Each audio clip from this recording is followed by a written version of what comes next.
There will be another pressing item on the agenda at the NATO summit: Russia's aggression in eastern Ukraine. European leaders are warning of deeper sanctions against Moscow. The threats may not be having much of an effect on Vladimir Putin, but they are rattling investors. Today, the Russian ruble sank to its lowest level ever. Here's Shirley Engel.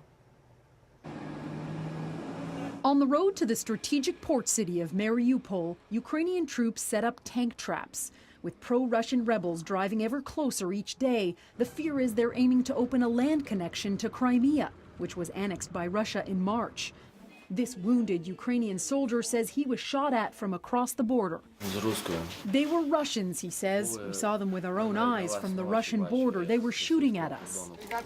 The separatists have seized more territory, with heavy weapons and ammunition retaking airports in Donetsk and Luhansk from the Ukrainian military. Tensions mounting, NATO members will be asked this week to approve a high readiness force to counter Russian aggression. NATO's Secretary General says it will involve stockpiling military equipment and supplies in Eastern Europe and could include several thousand troops. We will do what it takes to defend our allies.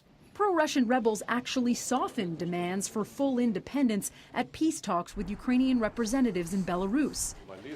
Russia's foreign minister is calling for an unconditional ceasefire, Moscow denying all along it has sent any troops or equipment into Ukraine. There will be no military intervention, he says. We call for only peaceful settlement of this severe crisis.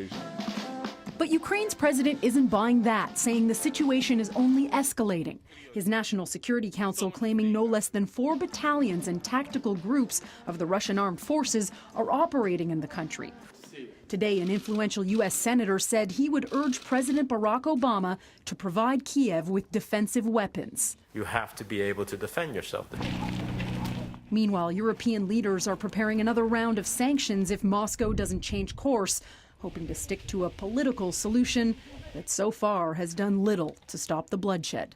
Shirley Engel, Global News.